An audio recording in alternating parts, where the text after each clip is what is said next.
So, are you thinking about it? A year of sun, adventure, and work down under? Well, you are in exactly the right place. In this explainer, we're going to break down one of the most popular ways to make that dream a reality, the Working Holiday Visa Subclass 417. We're going to cover everything you need to know straight from the official government sources. Okay, so here's our game plan. We'll start with the fun stuff, the dream, what this whole experience is really about. Then we'll get into the nitty-gritty, what the visa actually gives you, how to apply, and some absolutely critical rules you just can't afford to ignore. And finally, we'll talk about what happens once that visa is officially yours. So let's start at the very beginning. Before we even touch the paperwork, it's so important to get what this visa is all about. It's not just some travel document. It's a ticket to a pretty unique chapter of your life. It's designed to be an unforgettable adventure. At its heart, the Working Holiday Visa is about one thing: flexibility. It gives you the incredible freedom to fund your trip by working, the chance to pick up a new skill by studying, and of course, the opportunity to explore one of the most amazing countries on the planet, all on your own terms. Officially, this is what we're talking about. It's a temporary visa, and it's specifically for younger people from certain countries. Now, the key phrase here is extended holiday. The main reason for the visa is the trip itself. The work is just the tool that helps you pay for it. The age range is usually 18 to 30, but for some lucky countries, that's been pushed up to 35. All right, so that's the big idea. Now let's get down to the practical side of things. What exactly does this visa give you, and what's it going to cost? First up, let's talk money. The base application fee is 670 Australian dollars. Now, it's really important to remember that this is just the starting point.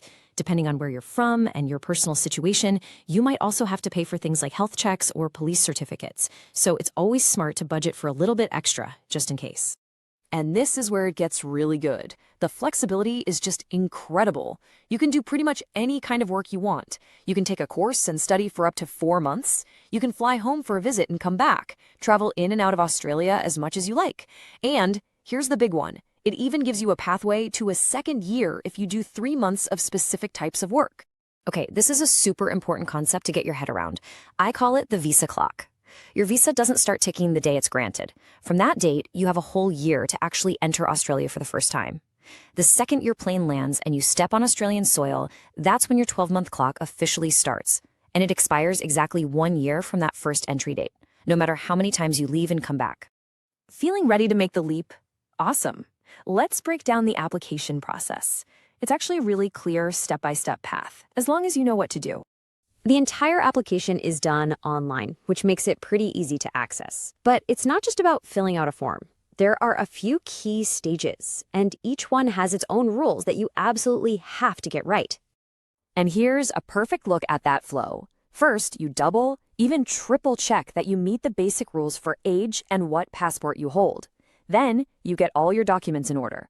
But the most crucial steps are 3 and 4. You must apply online while you are physically outside of Australia.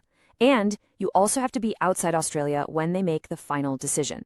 Okay, these right here are the non-negotiables, the deal breakers. You have to be in the right age bracket for your country and hold a valid passport from an eligible nation. And remember, this visa is just for you. You apply as an individual, which means you can't include partners or dependent children in your application.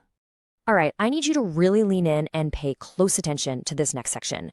We're about to cover some critical rules that, if you break them, can have really serious consequences for your visa plans. I know, we've already said this, but it is worth repeating because it's the #1 mistake people make. Your physical location is everything. You cannot be in Australia, not even for a short holiday on a tourist visa, when you submit your application or when the government makes its final decision. If you are, they simply cannot grant the visa. So this is the other huge trap. Let's imagine your working holiday visa is granted. You're so excited, but your big trip is still a few months away. You might think, oh, I'll just apply for a quick tourist visa to pop over for a holiday first. Do not do this. If you apply for and get granted any other visa after your 417 is approved, it will immediately and permanently cancel your working holiday visa. It's just gone. This slide shows the two paths perfectly. On the left, you've got the correct way. Your 417 is granted, and you use that visa to enter Australia. All good. But on the right, you have the disaster scenario. Your 417 is granted, but then you get another visa, like a simple tourist e-visitor. The instant that second visa is approved, your working holiday visa literally vanishes. It ceases to exist, and you cannot get it back. All right, let's take a deep breath. We're past the serious warnings and into the really exciting part. Your visa has been granted. So here's what you need to know about your new life in Australia. So once you're on the ground, these are the main conditions you live by. As we mentioned, you're generally limited to 6 months with any one employer and 4 months of study. And while you can travel as much as you want, just remember that visa clock. If you fly home for 2 months for the holidays, that time doesn't get paused and added on later. Your 12-month clock keeps ticking from the moment you first arrived. With all this freedom comes a few responsibilities. First, you have to pay tax on the money you earn. Second, your employer is required to pay into a retirement savings fund for you. It's called superannuation. The good news is you can usually claim this money back when you leave Australia for good. And finally, health insurance is very, very strongly recommended. You're responsible for all your own medical costs, and trust me, they can get incredibly high without insurance. And one last practical tip so you're not caught off guard. Don't go looking for a physical sticker or label in your passport. The Australian visa system is all digital now. Your visa is electronically linked to your passport number, and that's all you need to travel and prove you have the right to work. So that's it. That's the roadmap to your first working holiday visa. It really is a ticket to an incredible, life-changing experience, as long as you follow the rules. From here, the adventure is all yours to create. So the only real question left is, what are you going to do with it?